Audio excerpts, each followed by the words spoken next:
Jésus, Nzambalole, Amina. Amina, Nzambalole, Amina. Tokili bilei, biso tokoti maombi. Tomesana na losambo. Gineb TV News, Gineb TV News, la chaîne des lumières. C'est votre chaîne. Abonnez-vous, abonnez-vous.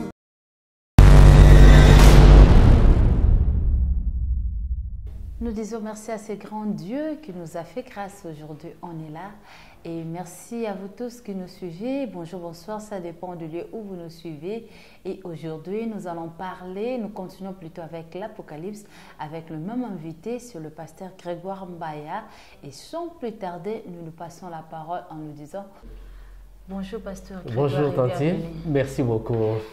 Pasteur, nous parlons de l'Apocalypse, mais on veut savoir exactement ce qu'on va aborder aujourd'hui. Qu'est-ce qu'on va aborder? Ok, certainement. Et, étant donné que nous avons déjà fini avec la première partie de l'Apocalypse, c'est-à-dire la vision inaugurale, là où nous avons parlé de cette église, sept sceaux et cette trompette, maintenant nous allons aborder la vision centrale ou la partie centrale de l'Apocalypse. Ah ok, la partie centrale. Apocalypse, alors voudriez-vous nous rappeler le contenu de la partie centrale de l'Apocalypse? Effectivement, la partie centrale ou la vision centrale comprend les trois monstres d'Apocalypse ou les trois bêtes avec l'ultimatum que Dieu adresse. C'est-à-dire, après avoir présenté la vision inaugurale, à travers les sept églises, les sept sceaux et les sept trompettes, nous voyons d'où nous venons, où nous allons, et maintenant nous allons découvrir trois bêtes qui s'opposent au Créateur. Et quand nous serons informés, avertis, après la présentation de ces trois monstres, il y aura maintenant le message d'avertissement à l'humanité, le dernier message ou l'avertissement, l'ultimatum que Dieu lance à toute l'humanité. Donc, c'est ça, ce que nous allons voir essentiellement dans la partie centrale de l'Apocalypse. Dans la partie centrale de l'Apocalypse, pasteur, dans le chapitre 12, il y a une femme qui nous est présentée. Alors, qui est-elle? Oui, effectivement, oui, dans l'Apocalypse 12, là, on est en train de nous montrer la lutte qui est une lutte acharnée entre le Créateur et le Rédempteur et l'adversaire de nos âmes. Son adversaire est le sien. On nous présente cette lutte-là au chapitre 12. Mais au chapitre 12, nous n'avons qu'une seule bête. Vous voyez, une seule bête-là qui est en train de combattre la femme. Vous voyez, et c'est ainsi que vous allez voir, quand on parle de la femme dans la prophétie biblique, la femme, normalement, représente un pouvoir. Et généralement, c'est un pouvoir politique. Mais dans le contexte d'Apocalypse ici, il s'agit d'un pouvoir qui est à la fois politico-religieux. Expliquez, pasteur. Et nous allons découvrir tout ça. D'abord, il y a la femme qui représente l'Église, comme nous l'avons dit. Et pour ce qui est de la femme qui représente l'Église, on peut trouver plusieurs références bibliques. Parce que comme nous l'avons dit, nous nous référons toujours à la Bible. La Bible est la Bible seule. Vraiment. On laisse la Bible s'interpréter elle-même. Nous ne voulons pas donner la signification qui vient de nous. Et quand on parle de la femme dans la Bible, on voit l'Église. Et quelques références pour vérifier. Nous sommes par exemple en Genèse chapitre 2, le verset 15, et 3 plutôt, verset 15. Il y a Éphésiens, chapitre 5, verset 23 jusqu'à 25, on parle de la femme, dont Christ est l'époux. Et nous avons aussi, en Ésaïe 54, verset 6, on présente le peuple de Dieu comme étant l'épouse. Oui. Il y a aussi Jérémie 3, verset 28 à 29, qui nous définit encore la femme comme étant l'Église de Dieu. Il y a aussi 2 de Corinthiens, le chapitre 11, et le verset 12, on nous montre aussi que la femme représente l'Église. Là, c'est spécialement pour les prophéties ou prophéties apocalyptiques. Voilà. C'est pourquoi même les passages que nous avons énumérés ici viennent toujours des livres apocalyptiques. Par exemple, Jérémie, vous avez par exemple Ézéchiel, ainsi de suite. Mais dans le livre d'Apocalypse, on nous présente deux femmes, deux types de femmes. C'est au chapitre 12 où on nous présente une femme et qui se tient sur, qui est entourée, qui se tient sur la lune, enveloppée du soleil, et puis avec une couronne de 12 étoiles. On nous présente cette femme-là. Et ici, elle est différente de la femme qu'on nous présente au chapitre 17. Parce qu'au chapitre, en dehors de la partie centrale, quand vous allez maintenant dans la conclusion, dans la dernière partie, on évoque aussi une femme, mais différente de celle de la partie centrale. Celle de la partie centrale représente l'Église fidèle, alors que celle de la conclusion représente l'Église apostate, infidèle. Là, vous donnez déjà un goût à nos abonnés, ceux qui vont nous regarder, suivre l'émission pour suivre la conclusion. Alors, je vous dis déjà, restez fidèles à votre chaîne, vous ne serez pas dessus. Avec le pasteur Grégoire, il continue et il en finira avec Apocalypse. C'est ça. Alors, comme je disais, donc vous avez la femme fidèle et la femme infidèle. Mais maintenant, en Apocalypse 12, on parle de la femme pure et fidèle. Elle est pure et fidèle. Elle n'est pas souillée. Elle ne s'est pas souillée. Elle est pure et fidèle. Et fidèle à son époux. Expliquez ça, pasteur. Pure, c'est-à-dire que, vous voyez comment est-ce qu'on l'a décrit là? Elle se tient sur la lune, enveloppée du soleil, avec la couronne de 12 étoiles. Et parce que nous avons parlé toujours de symbolisme, tout est imagé dans l'Apocalypse. Donc la femme elle-même, c'est l'Église, la lune, le soleil. Voilà, c'est-à-dire, elle se tient sur la lune. Donc la lune représente l'Ancien Testament. Vous voyez, c'est ça, l'Ancien Testament. Et le soleil dont elle est entourée représente le Nouveau Testament. Et maintenant, la couronne des 12 étoiles, là vous voyez déjà les 12 apôtres, c'est-à-dire les enseignements des apôtres. Vous voyez, n'est-ce pas? Donc, l'Ancien Testament comme la lune ne produit pas la lumière. Vous voyez?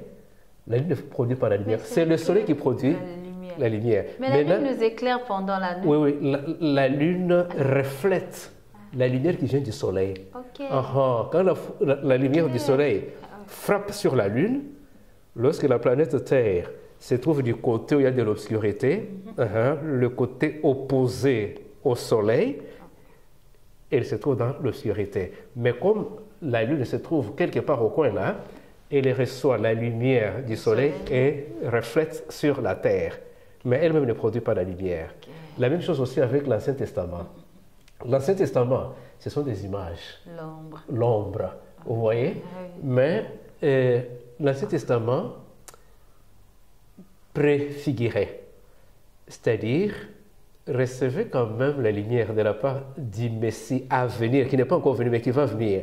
Et prenez cette lumière-là et envoyez sur l'humanité. C'est pourquoi la femme-là se tient sur la lune. C'est-à-dire que l'Église pure, l'Église fidèle, est fondée sur les enseignements de la vérité contenue dans l'Ancien Testament. Non seulement de l'Ancien Testament, mais aussi du Nouveau Testament. C'est pourquoi elle est entourée du soleil. Parce qu'avec le Nouveau Testament, c'est Christ lui-même qui est venu en personne. Donc le type rencontre l'antitype. Et comme Christ lui-même est venu, il éclaire. Et les rayons du soleil sont plus éclatants que les rayons de la lune. Vous voyez? Le Nouveau Testament, c'est l'accomplissement de l'Ancien Testament. Et l'Église pure doit être fondée sur toute la Bible et la Bible seule. Ni moins, ni plus. On ne retranche pas, on n'ajoute pas. Là, on est l'Église pure. Et on accepte les conseils des apôtres, les enseignements des apôtres. Vous voyez, dans le Nouveau Testament, nous avons des évangiles. Et c'est les évangiles où on nous raconte la vie de Jésus. La vie, son ministère, tout, c'est dans les évangiles. Mais en dehors des évangiles, vous avez les actes des apôtres. Vous avez les épîtres ou les lettres pauliniennes, c'est-à-dire de Paul. Et vous avez les épîtres universelles ou catholiques, celles qu'on appelle aussi non pauliniennes, qui ne sont pas écrites par Paul. Mais toutes ces lettres-là, adressé à l'Église pour son édification. Donc, en Apocalypse 12, on nous présente cette femme-là pure et fidèle. Elle n'a que les enseignements bibliques, pas quelque chose qui contredit la Bible. Non, non.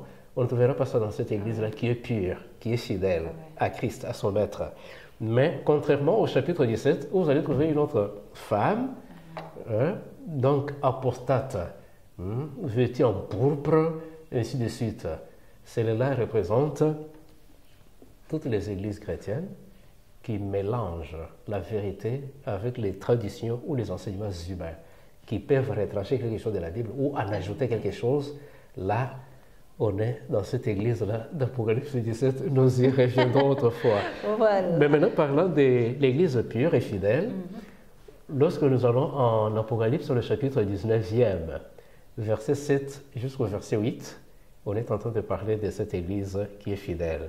Mais pour celle qui est infidèle, c'est le chapitre 17e d'Apocalypse.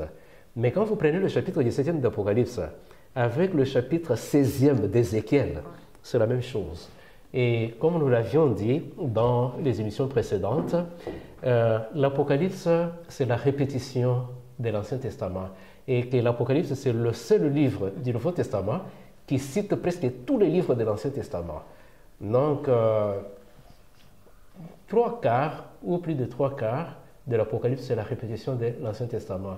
Donc ici, lorsqu'on parle de la femme infidèle, apostate, cette femme-là, au chapitre 17, quand vous allez lire Ézéchiel chapitre 16, c'est ça les détails de cette église apostate, son comportement.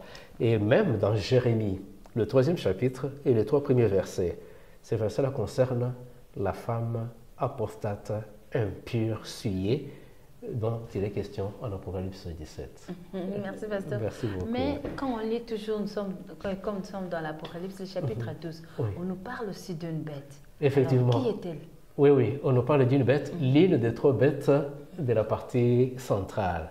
Et la bête, généralement, d'après la Bible, représente, nous allons voir, parce que nous devons laisser la Bible s'interpréter elle-même, qu'elle nous dise, c'est quoi la bête, qu'est-ce qu'elle représente. Nous pouvons aller dans le livre de Daniel, le chapitre 7e, et nous allons lire le verset 17e. Là, il est écrit ceci, ces 4 grands animaux, ce sont 4 rois qui s'élèveront de la mer. Vous voyez comment la Bible s'interprète elle-même. Donc, on nous présente un animal en Apocalypse chapitre 12, mais dans Daniel aussi, on a parlé des animaux. En Daniel, on a parlé des 4 animaux, en Daniel chapitre 7. Mais dans les Apocalypses, parce que Daniel aussi c'est de l'Apocalypse, mais l'Apocalypse de l'Ancien Testament, même Ézéchiel aussi, c'est l'Apocalypse, Zacharie, ainsi de suite. Mais maintenant, dans les Apocalypses, quand on parle de bêtes, ce ne sont pas des bêtes normales. Donc, ce n'est pas à comprendre littéralement, c'est symbolique. Mais maintenant, il faut interroger la Bible. La bête là, qu'est-ce que ça veut dire? Et Daniel 7, 17 nous aide à comprendre l'Apocalypse, la bête qui est ou les bêtes qui sont dans l'Apocalypse.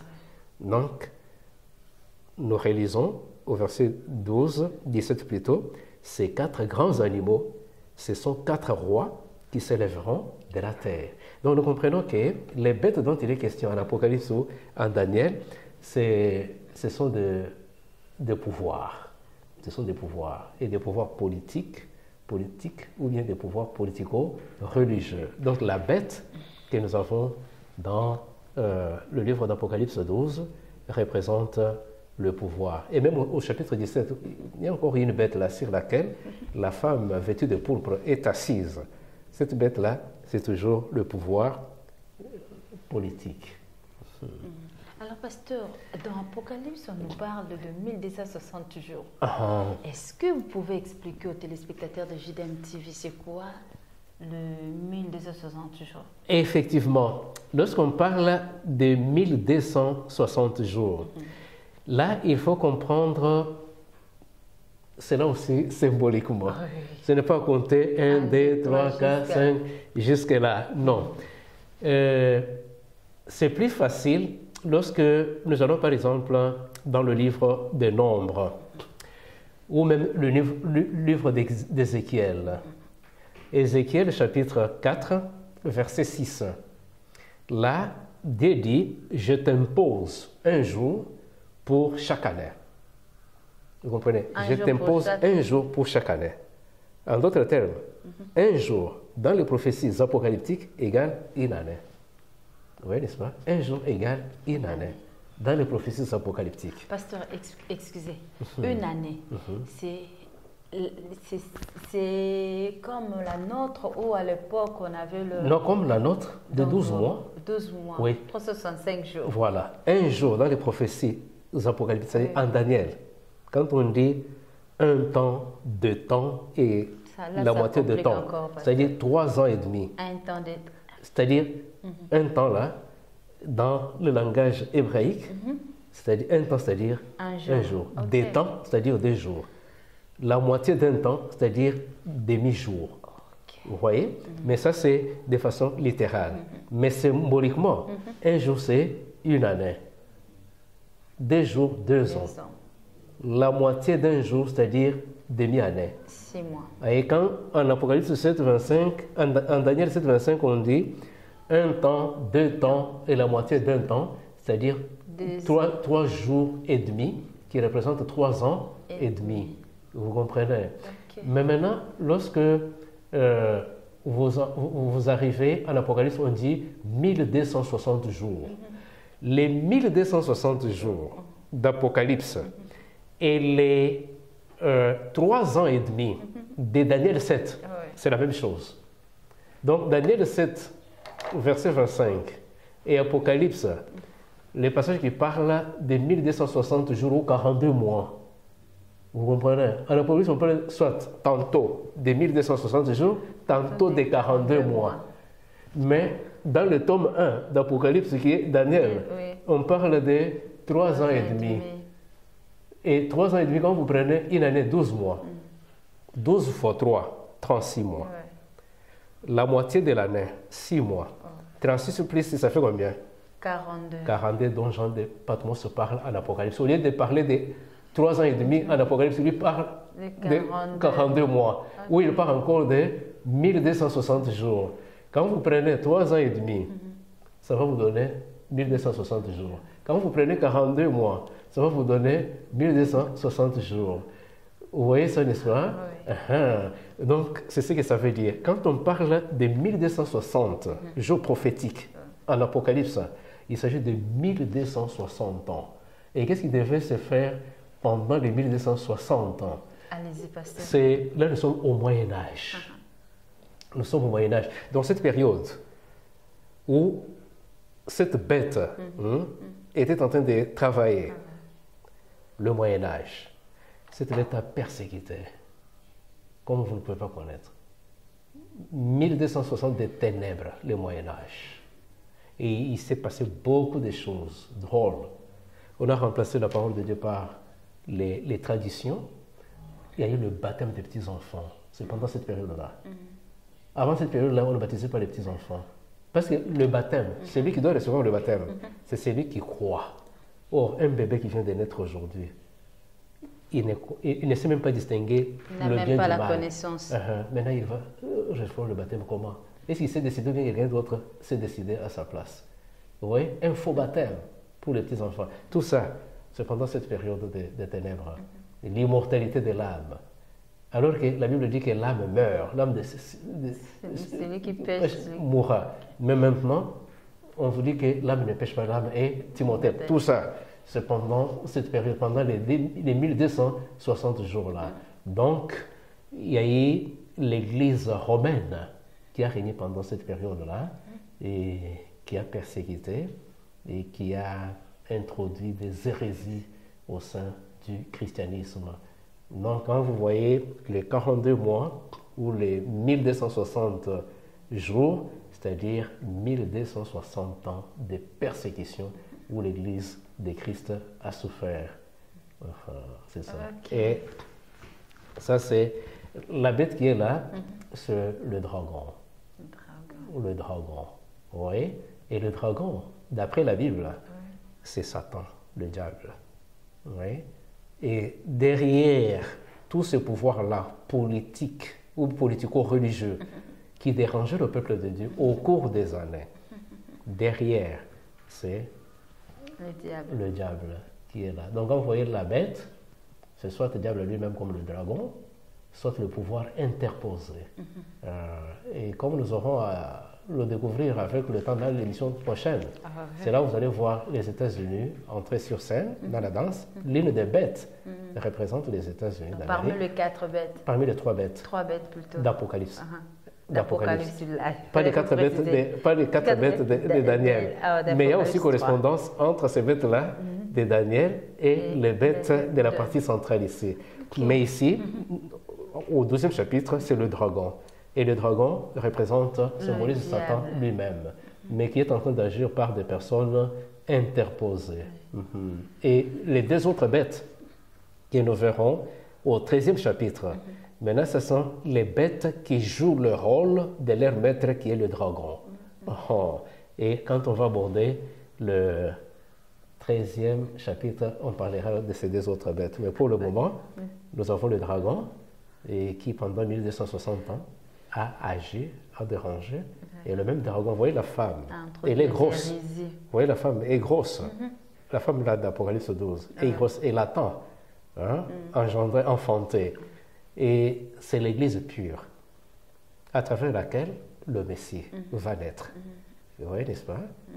Le Messie n'est pas né de la femme apostate, sinon de la femme pure qui est l'Église fidèle. Jésus est né. Et quand Jésus est né, le dragon a cherché à dévorer l'enfant. Comment? Vous voyez, quand les mages sont venus pour adorer l'enfant, il y a Hérode, n'est-ce pas, qui leur a dit, allez, dès que vous découvrez cet enfant roi-là, venez, mais moi aussi j'irai l'adorer. Est-ce que c'était pour l'adorer? Pour le tuer. Et ça, c'était cette bête qui était en train d'agir à travers Hérode. Vous voyez? Et c'est pour ça qu'on a pris fuite en Égypte. Et après, ils sont revenus. Mais après, la bête a toujours tout fait. A blessé l'enfant cette fois-ci. Et a blessé l'enfant au talon. Et l'enfant aussi a écrasé sa tête. Vous voyez, c'est cette bête ici, le dragon ici. Le dragon ici. Maintenant, à la croix, ce qui est arrivé à la croix là, c'est la morsure de la bête. Et rentrons dans Genèse. Quand Dieu a maudit, qu'est-ce qu'il a dit? Il y aura la postérité de la femme qui va blesser au talon. Et la postérité fera quoi? Écrasera ta tête. Et à la croix, cette prophétie s'est accomplie. Donc, la bête a maudit Christ, n'est-ce pas? C'est pour ça que son sang a coulé. Ça, c'est la morsure. Et il croyait que c'est fini pour l'humanité, il n'y aura plus d'issue. Mais à sa grande surprise, 3 jours après, le dimanche très tôt le matin, Christ est ressuscité en gloire. Et c'est ça maintenant l'écrasement de sa tête. Vous voyez ça? Donc maintenant, là, le dragon est en train de nous déranger, mais il faut seulement lui rappeler que ta tête est déjà écrasée et que bientôt, là, quand le maître va revenir, on va en finir en découdre avec vous. Voilà. Donc c'est un peu ça. Alors, les 1260 ans, là, sont partis de 538 jusqu'à 1798. De 538 de notre ère à 1798 de notre heure, ça fait totalement 1260 jours. Et nos téléspectateurs peuvent nous demander, mais comment est-ce qu'on a pris ce point de départ-là, de 538, et puis, bon, vous avez pris seulement comme ça? Non. 538, c'est le moment où l'Église de Rome a reçu le pouvoir absolu. Pouvoir absolu, c'est-à-dire, pasteur? Pouvoir politique et pouvoir religieux. Le dé était entre les mains maintenant des religieux. Vous voyez? Au départ, le pouvoir politique, c'était seulement avec les empereurs. Mais à partir de 538, avec la chute des empires, il n'y avait plus d'empereurs. Maintenant, et le pouvoir politique et le pouvoir religieux, c'est entre les mains de l'Église, entre les mains des religieux. Et ce sont les religieux qui installaient des rois sur le trône et qui les déposaient. Voyez-vous ça? Mais à partir de cette date où, n'est-ce pas, et le pontife de Rome a reçu le pouvoir absolu. C'était en 538. On commence à compter les 42 mois. Jusqu'en 1798. Et qu'est-ce qui est arrivé en 1798? Il y a eu la Révolution française. 10 ans avant, il y a eu la Révolution française. Mais les Français se sont dit, mais quel type de religieux qui se comporte comme ça? Hein? Quel type de religieux? Alors, il fallait mettre un peu fin à ce régime-là, qui a commencé à régner depuis 538. Maintenant, on a envoyé le général Berthier, qui est allé jusqu'en Italie et qui a détrôné le pape, qui l'a mené jusqu'au cachot, à Valence. Et il est allé mourir là-bas. Et c'est pourquoi, en Apocalypse, on parle d'une bête qui a reçu une blessure mortelle, mais qui n'en est pas morte. On a cru qu'avec cette blessure, c'est fini l'histoire, on n'en parlera plus. Mais après, on a vu encore la bête surgir. Mais ça, c'est une bête dont on va parler en Apocalypse 13. Vous voyez ça? Mais maintenant, le dragon, parce que le dragon lui a donné le pouvoir. Vous voyez, n'est-ce pas? Alors, en 1798, donc avec l'arrestation de ce pape Pie-là, on l'a mené à Valence, en prison. Fini cette période de 42 mois. Mais c'est après que Mussolini Benito, le chef de l'unité italienne, qui va maintenant redonner encore le pouvoir à la papauté. Et c'est comme ça qu'on a donné ce périmètre-là, le Vatican, ce carré-là, et la bête qui semblait être morte est ressuscitée. Ok. Pasteur, vraiment merci. Merci. Et toujours dans la partie centrale, oui. En lisant la Bible, on parle de l'église du reste. C'est quoi l'église du reste, pasteur?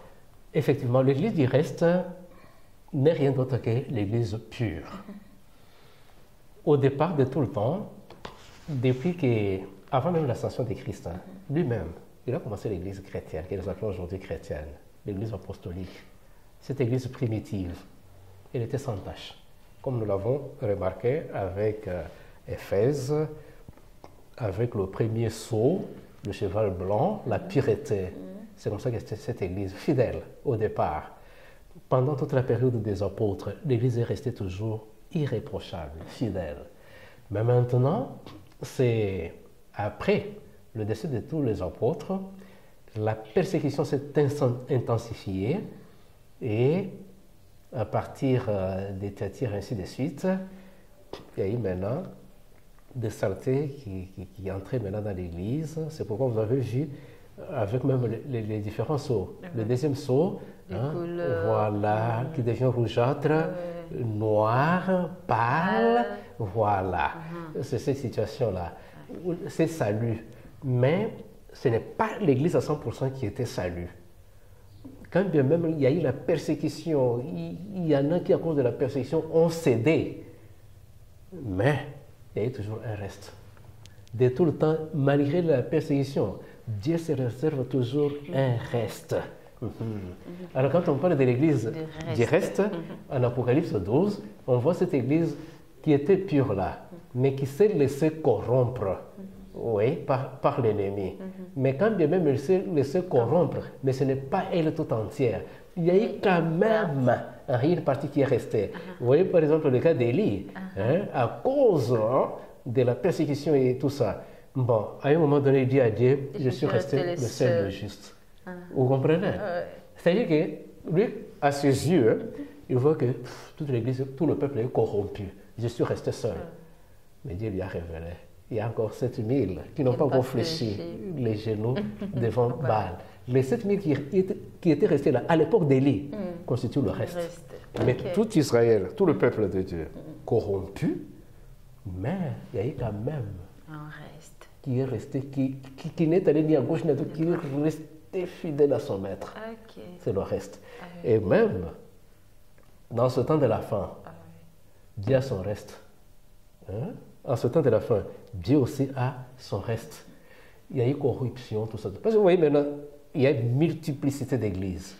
Et on se demande où est la vraie église parmi toutes ces églises. Parce que chacune d'elles se réclame être dans le vrai, être la véritable. Mais il doit y avoir quand même une qui est vraie.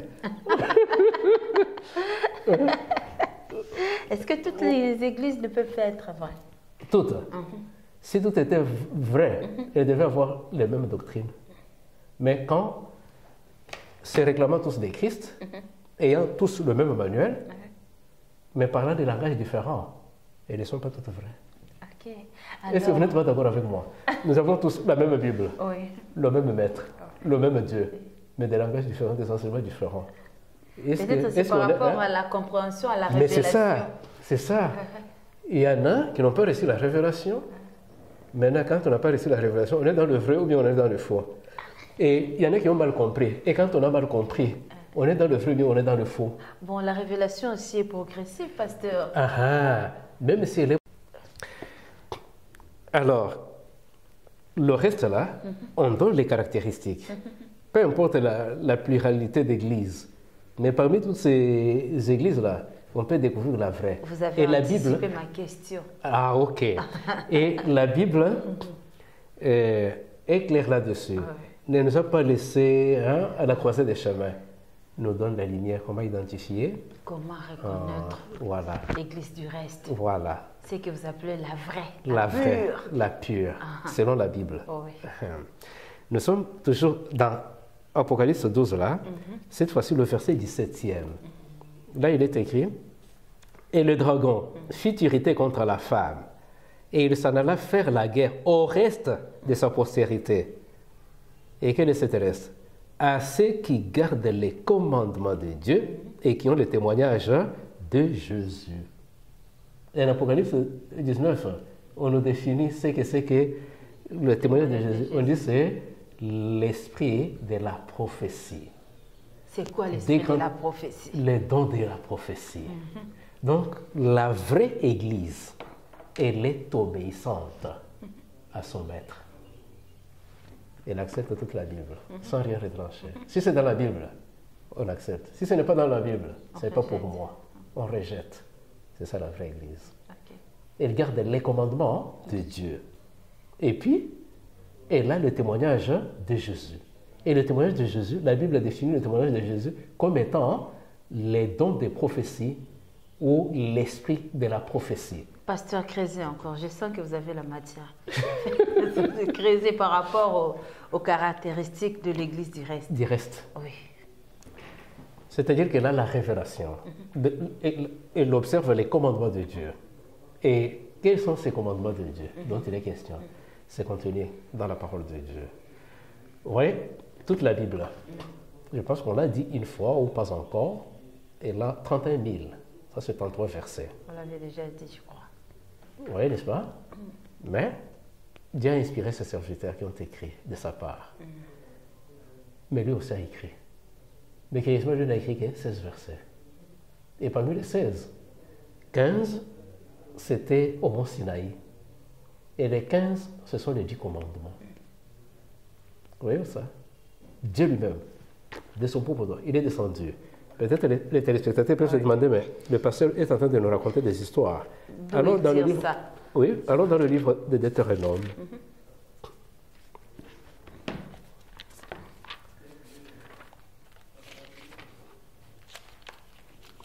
Nous allons voir cela.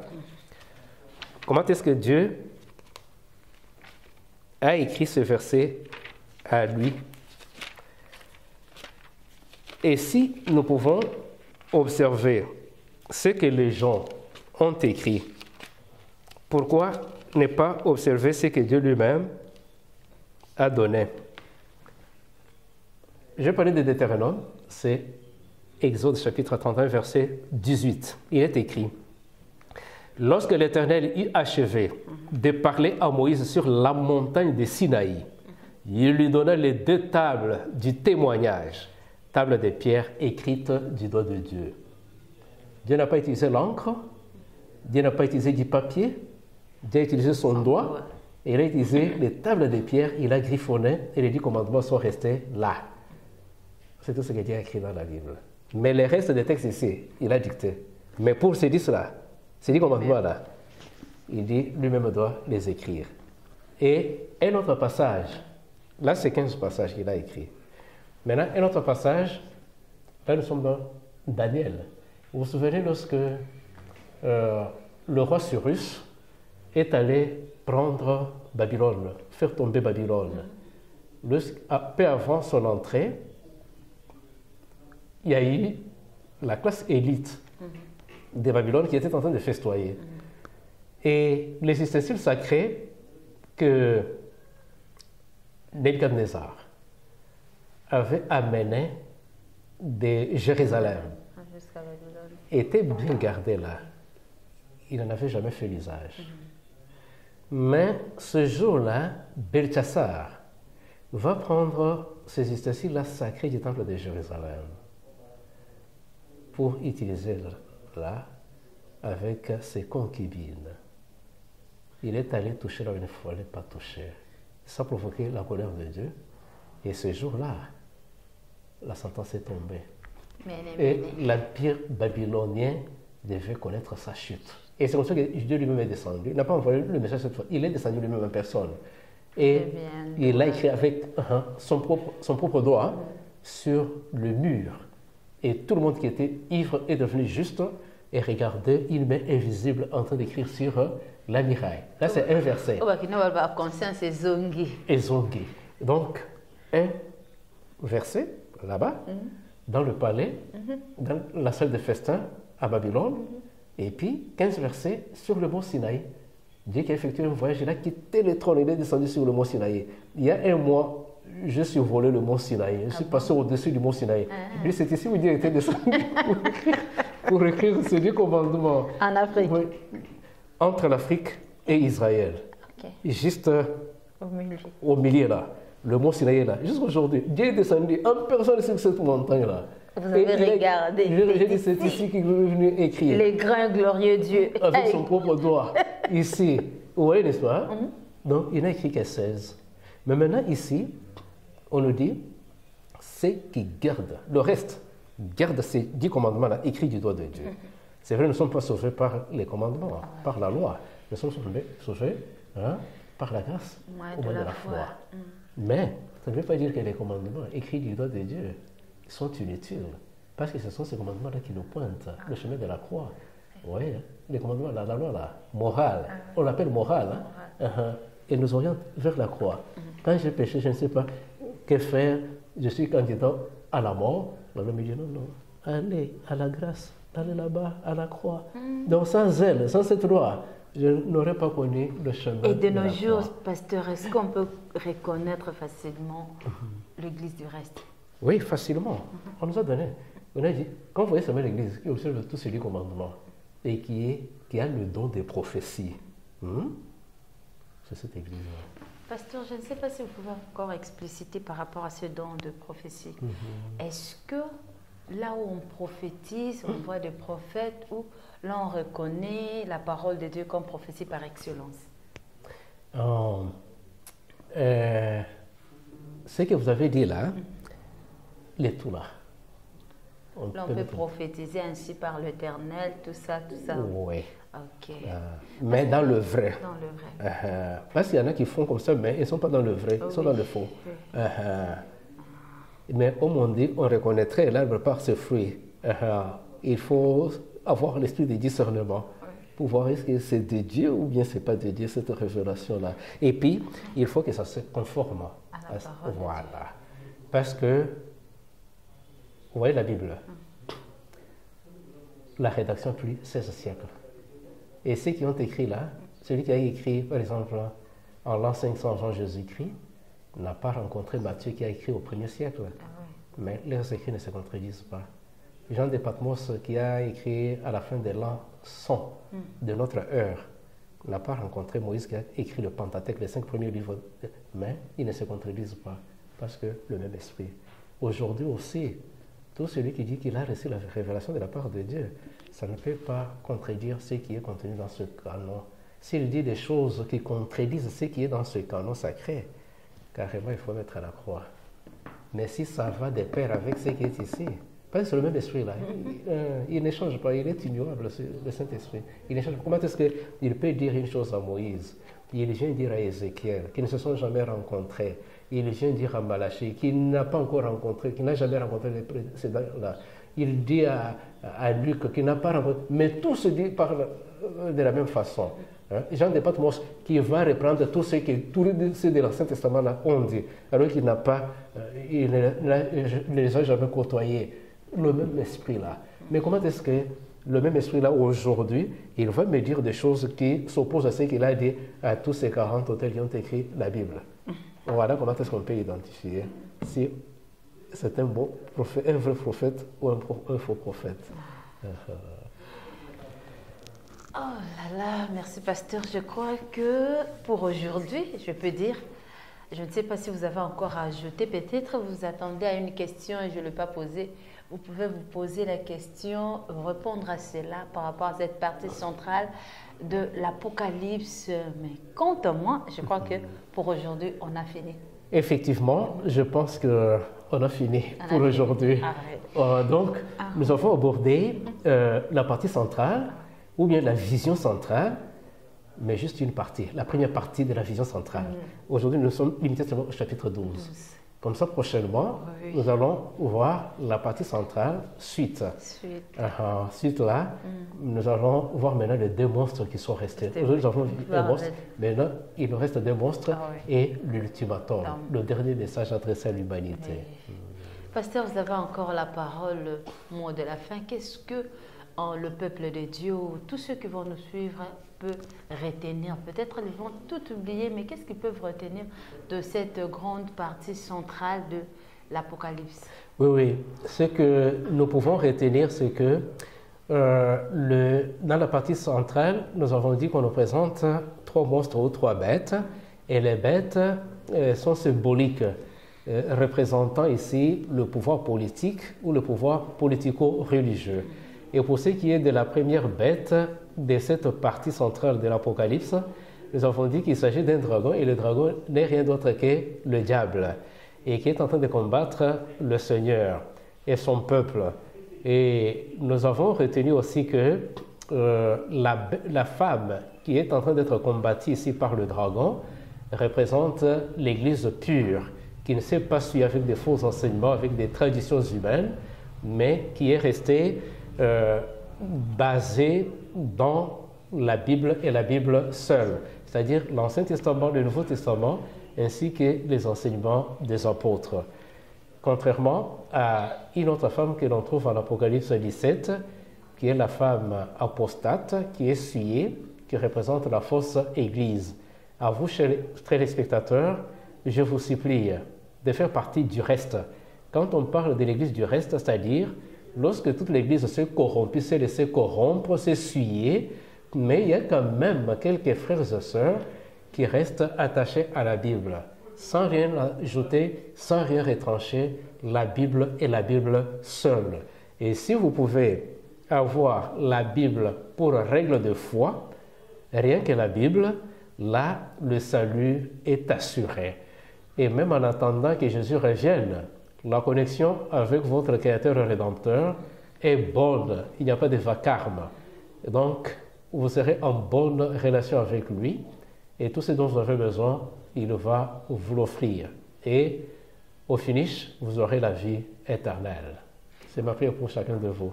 Pasteur, vos coordonnées directement. Oui. J'ai le plus 243 81 51 84 723. Je disais plus 243 81 51 84 723. Merci pasteur pour Merci tous ces éclairages, pour malgré votre calendrier, votre programme très chargé, mais ça fait partie. Ça fait partie de ce calendrier-là. Merci pasteur. Merci beaucoup, que Dieu vous bénisse en Merci papa. Merci. Et vous avez compris, on est déjà à la fin, mais on ne peut pas se séparer comme ça, comme à l'habitude. Nous disons merci au couple d'idées Judith Maudit, à papa Gilbert. Je dis merci à ma famille Massamba, à ma famille La Consolation. Je dis grand merci à mon père spirituel, le prophète Ephraim Mosengo. J'ai dit encore merci. Willy, on a bien toujours Willy. Willy Mampinga, elle était derrière la caméra. Merci à vous tous qui avez suivi. Merci à Bénégrace Nathan Produit Mobila. Merci à JK de TKM. Merci beaucoup. Et si Christ ne revenait pas, on se reverra très prochainement avec le même invité, même thème. Nous allons continuer. Il a précisé. Nous allons finir maintenant. Cette fois-là, ce sera avec la partie centrale, donc la suite, fin, je crois. Et j'ai dit encore merci à vous tous qui allez vous abonner. Abonnez-vous massivement, likez, commentez. Il y a un numéro qui va s'afficher juste au bas de vos écrans. N'hésitez pas à envoyer vos questions, vos suggestions, vos reproches, vos remarques. On les attend. Et si Christ ne revenait pas, très prochainement, on se voit, on se dit bye. Donc, Nao Sengayo, abonne-toi massivement. Ici, Ozali, Ozana famille, Ozana Bandeko, Ozana Baninga, s'abonner massivement. Abonne-toi sur JDM TV News officiel, la chaîne des Lumières. Bien aimé, to koti sa lumière na banda kunabino, tozo koti sa lumière na bisika nyonso bozali. Bien aimé, sango malamu ezote ya na JDM TV News, ba programme mususu ya malamu pe ya kafu ezoya na 2024. Yango to osengayo. Banda ko s'abonner po ozanga programme ya JDM TV. Et si ko ozali tika nzambe na lola apambola. JDM TV News, la chaîne des lumières, votre chaîne, notre chaîne. Balobi, restez branchés, scotchés dans la chaîne Nabino. Awa présentement na Congo Kinshasa, JDM TV News. Nous avons des émissions comme Gilbert et Soin Pasteur. Nous avons des émissions Instant d'espoir. Nous avons des émissions Les chrétiens et la musique. Balobi Awa, il y a des prédications, exhortations. Nous sommes là pour exhorter, pour éclairer. Balobi Tikala wana zala branché ko zapete. Boka télécommande Landa JDM TV News Tikala Awa. Yebisan de kwaza pembe na yo à s'abonner. Yo mto s'abonner te. Abonne-toi massivement et nous sommes la chaîne chrétienne, la chaîne des lumières. Restez là, abonnez-vous massivement et vous ne serez pas déçus. Francine Chala sur JDM TV News officiel. Fidèles téléspectateurs de JDM TV News, abonnez-vous massivement sur votre chaîne et vous ne serez jamais déçus. Car la Bible dit, les ténèbres ne régneront pas toujours sur la lumière. Et JDM TV, c'est un canal pour apporter de la lumière et pour l'édification du corps du Christ. Donc abonnez-vous massivement, appelle ton voisin, ta voisine et abonne-toi car ici il y a de meilleures choses à venir. Et bien sûr nous recevons pour vous des pasteurs, des serviteurs de Dieu et nous recevons aussi de chantres. Et dans JDM TV News, vous avez de la lumière sur toute l'actualité chrétienne. Restez scotchés, restez branchés sur votre chaîne, mais surtout, ne manquez pas d'inviter vos amis et à s'abonner sur JDM TV News, la chaîne de la lumière. JDM TV News, la chaîne des lumières. C'est votre chaîne. Abonnez-vous.